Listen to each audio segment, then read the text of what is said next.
আসসালামু আলাইকুম সবাইকে। সবাই কেমন আছেন? আশা করি সবাই ভালো আছেন। তো সবাইকে ওয়েলকাম করতেছি নতুন ভিডিওতে। এবং আজকের ম্যাচের বিষয়ে আমি আলোচনা করব। আমি আপনাদের মাঝে আছি হিমেল শিকদার, এবং অবশ্যই আশা করব যে আপনারা সবাই ভালো আছেন।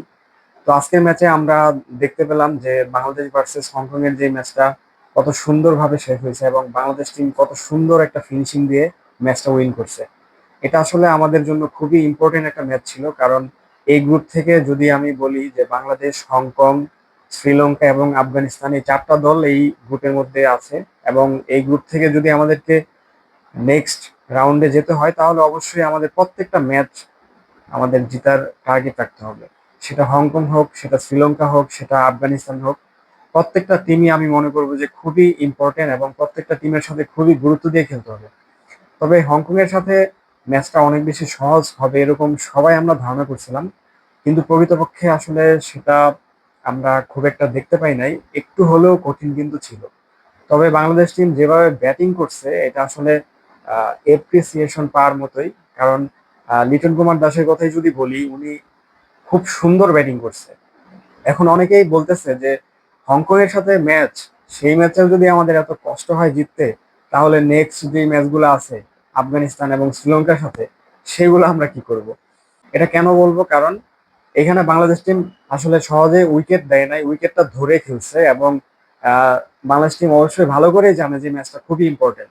আসলে আমরা দর্শকরা যখন মাঠে বসে খেলা দেখি কিংবা হচ্ছে টিভি পর্দায় বসে খেলা দেখি, তখন আমরা আসলে আহ, আমাদের আবেগকে ওইভাবে ধরে রাখতে পারি না। আমরা আসলে চিন্তা করি যে এত বল গুলো কেন নষ্ট করতেছে, পারলে তো 4-6 মেরে বা খুব দ্রুত ম্যাচটা উইন করা যেতে পারতো।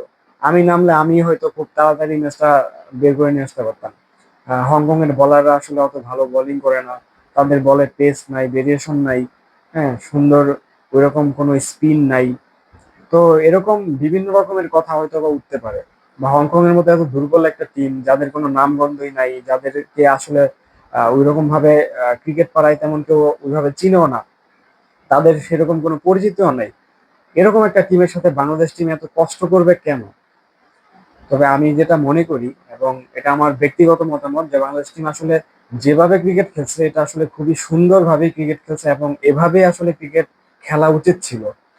তবে লিটন দাসের কথা যদি বলি, উনি আসলে প্রথম দিকে দেখেন, আপনি খেয়াল করে দেখেন একটা বিষয়, হয়তো এটা আপনি খেলা যখন দেখছেন আপনি খেয়াল করছেন যে লিটন দাস যখন খেলছিল, যে উনি বল বেশি খাচ্ছিল এবং রান কম করতেছিল।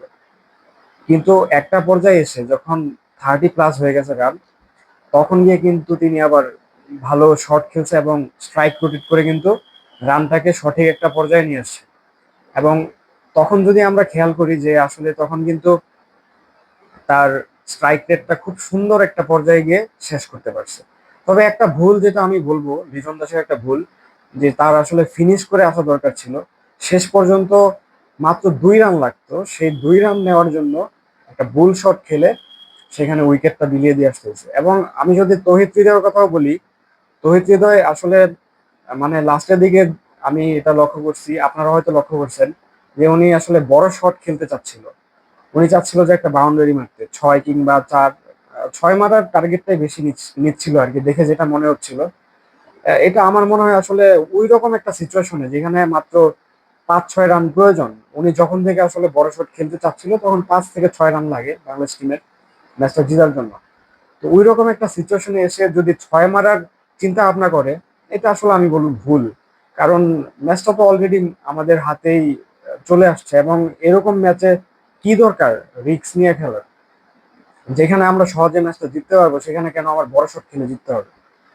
তো এই এই ব্যাপারগুলো আসলে অনেক বেশি ভুল কিছু সিদ্ধান্ত আমি মনে করি। কারণ আমরা একটু পিছনের দিকে যদি যাই, তাহলে আমরা আসলে এটা মনে করতে পারি যে আমরা কিন্তু এশিয়া কাপের ফাইনাল একটা ম্যাচে, আমার এখনো মনে আছে যে 2 বলে মাত্র আমাদের 3 রান লাগতো।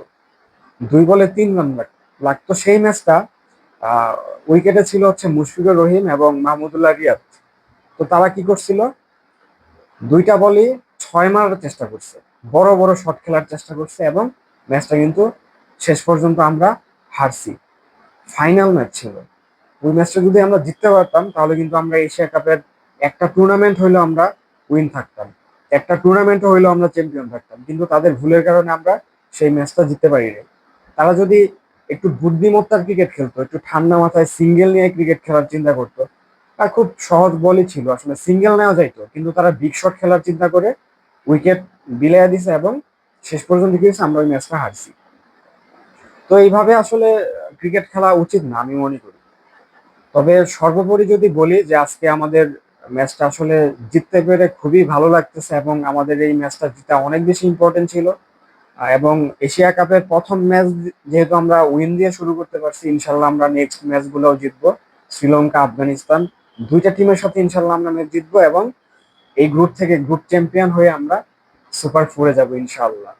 তো আপনাদের মতামতও আপনারা জানাতে পারেন যে আপনারা কি ভাবতেছেন, আপনারা কি ভাবতেছেন কিনা যে বাংলাদেশ হংকংয়ের সাথে এত কষ্ট করে জিততে হয়েছে, বাকি টিমগুলোর সাথে পারবে না, বা কি আপনারা যেটা ভাবতেছেন সেটা হয়তো আপনাদের নিজস্ব মতামত থাকতে পারে। তো আপনাদের মতামতগুলো কমেন্ট বক্সে লিখে যেতে পারেন। পরবর্তীতে নতুন কোনো ভিডিওতে দেখা হচ্ছে। সবাই ভালো থাকবেন, সুস্থ থাকবেন। আল্লাহ হাফেজ।